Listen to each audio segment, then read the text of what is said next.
what does it say to you about the health of the court when there are leaks happening? I mean, it's a great question. I was hugely surprised by the Dobbs leak, only because, again, I have been on this beat for about 25 years and there's nothing of this sort. We had a little bit of leaking after Bush v. Gore. We had a tiny bit of sort of very, very orthogonal leaking about how the vote went in the Affordable Care Act, the Obamacare case, but nothing like, here's the entire draft opinion. And that's astonishing. And as I said, I think almost more consequential was the leak to the New York Times,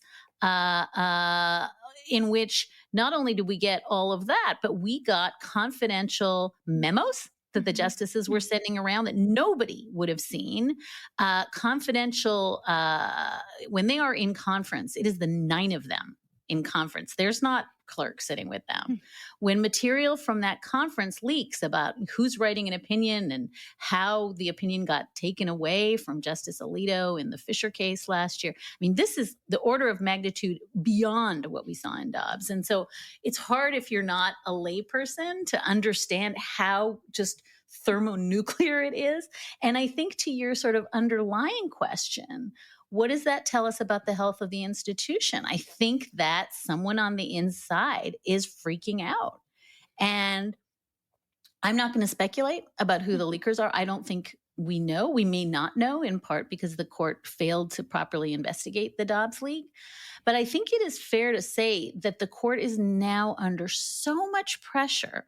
And not just the pressure, I know we're going to talk about this in a second, of public scrutiny and polling and public confidence and court reform is all the stuff that's happening outside the House.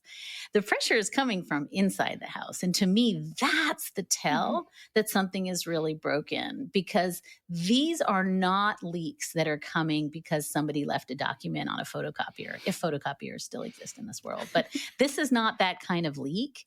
This is the leak of somebody essentially saying, we're on fire in here, and I don't know how to talk to my colleagues about it. This is like game changing in terms of the lack of health in the institution. And I think, and I know this is the thing that everybody is worried about, that the story we told about the Chief Justice, the one who defected in the Affordable Care Act, right, and voted to uphold Obamacare, the one who signed on with the dissenters in Dobbs, the one who would not gut the Voting Rights Act, that Chief Justice John Roberts that we told the story about as an institutionalist, as a centrist, as a kind of Anthony Kennedy, William Rehnquist, country club Republican, who, whatever else he was, first and foremost, put the prestige of the court first. The story that I'm worried about is that story, because I feel as though that Chief Justice John Roberts either left the building last term or was never in the building, and we were peddling kind of a piece of science fiction. Yeah, and that's the subject of a recent piece you wrote with Mark Joseph Stern that we'll link to. The headline is, "We helped John Roberts construct his image as a centrist. We were so wrong." And even as recently as a year ago, I think you were still sort of on this train of John Roberts as an institutionalist, as a centrist.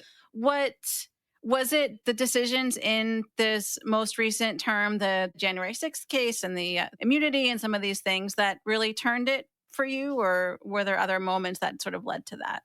Yeah, I mean, I think right up until the immunity decision came down, I was one of the, I feel like, pretty careful, close court watchers saying things like, okay, they're going to split the difference. They're going to, Trump's going to win on the case Anderson earlier in the year that would have taken Trump off the Colorado ballot, right, as an insurrectionist. Well, Trump's going to win that one, but he's going to lose on immunity. I thought, because this has been John Roberts' MO for a very long time, is, middle of the road, baby steps, don't do, you don't, what we call in baseball, small ball. You don't need a home run. You can just keep getting a bunch of singles and you will get what you want. And that is how John Roberts, that I understood and whose doctrine I have watched carefully, that is how he operated. He would just do it small, do it over many, many years, as imperceptibly as possible, and try to kind of bring the center of the court on side. Every one of the cases you've described, including, I think I would add to the pile Loper Bright, right? The Yes. court case that gets rid of Chevron deference, is the opposite of that in every particular, right? It's not just, swing for the fences. It's like burn down the entire field. It's let's go maximalist. Let's take this vastly further than we wanted to go, right? Amy Coney Barrett offered a centrist version of how to do the immunity case. No, right? There, in every one of the cases, he took the biggest swing he could take. And this was the language, again, in that New York Times piece, froze out the people that he might have been interested in getting on side. So he's worked, for years and years to find some kind of center, and whether it was picking off, initially it would have been Justice Stephen Breyer, like Elena Kagan, Anthony Kennedy, Brett Kavanaugh. There was a center at the court. And I think we just have to be candid in looking at all of those big cases last year. The center is not a center. There is no center at the court. And there may be a swing justice, and it's probably Amy Coney Barrett right now. That's not the same as a center. And maybe more pointedly, and I can end here, but the optics of it didn't seem to bother him either. And what was surprising, again, I'm sorry I'm harping on that New York Times leak, he genuinely believed, at least according to the leak, that if he wrote a maximalist opinion, utterly immunizing the president for all but like a smattering of behaviors that fomented the January 6th insurrection, he thought if he wrote it in big words and using like separation of powers language, the American public would be like, oh, okay, now I'm persuaded we should, have SEAL Team 6 ordered in to execute, presidential rivals.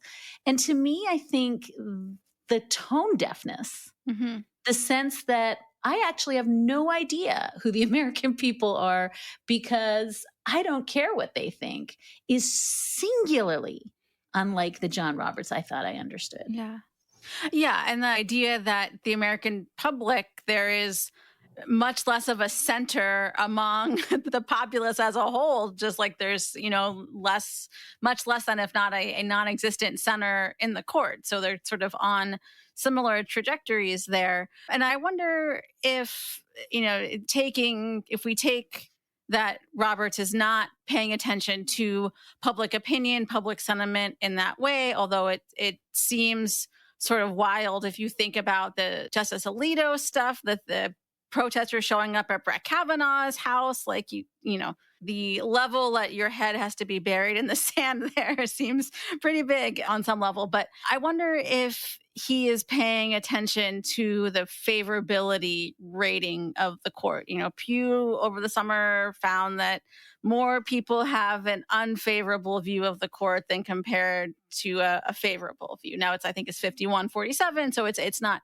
huge, but I wonder if something like that might get through, and if so, if it might maybe change things, or if, as you say, it's just he's kind of on this path, we're seeing the true colors and consequences be damned. Yeah, it's such an interesting, again, you raised this in your last question, and if we were talking a year ago, one of the other things I would have said about John Roberts, blue-eyed, twinkly centrist, is that he was aware that an election is coming up and that there is a better than even chance, I would say there is a significant chance that this court will decide the election, and that alone would have led the court to moderate some, even if you wanted to get rid of Chevron, even if you wanted to give the president near blanket immunity, even if you wanted to do all the things that they did to administrative law and to environmental law and to women's reproductive rights last term, even if you wanted to do all those things, maybe you don't do it in election year. And that also, to me, is proof that I think he just doesn't care. And I think it's interesting that the two examples, you thought about as maybe this is the kind of stuff that would worry John Roberts are, Justice Alito's behavior, check, and protesters going to Justice Kavanaugh's home and frightening his children, right? Because I think you're right. Those are both examples of a sort of lawlessness and I would say sort of vigilantist, view of the world. And what's interesting to me is more and more I see John Roberts as seeing the former conduct, Justice Alito's wife flying an upside down flag that was flown by insurrectionists and other people who don't believe in the rule of law, Justice Alito's wife flying this appeal to heaven flag, which is, emblematic of a really fringe Christian right view of the rule of law, that those things would matter to him. I think he thinks those things are trivial. But to your second hypo, I think he cares a lot about protesters at Justice Kavanaugh's house. I think he cares a lot about protesters at the Supreme Court after Dobbs. Don't forget they put up fencing after Dobbs to keep the protesters away. So what do we do when the Chief Justice sees those two data points and thinks one is legitimate and one isn't? And that's, I think, the thing that has been in some ways most alarming to me, is that the Chief Justice's rhetoric seems to take very, very seriously some kinds of opposition to judicial behavior, some places where the public confidence in the judiciary has eroded. Those are serious. And the actual actors who, in my view, could have easily remedied this by saying, you know what, let's just have an ethics code like every other Article 3 judge in the country. Let's just enforce this against ourselves.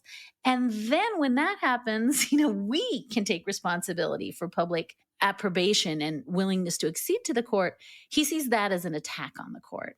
So I think it's that seam between those two examples that is the thing that tells me, again, that the John Roberts that I thought was fairly clear-eyed about the fact that any lack of confidence in the court is bad for the court. And those were the shoes that he followed in. That was his mentor. Justice Rehnquist felt that way.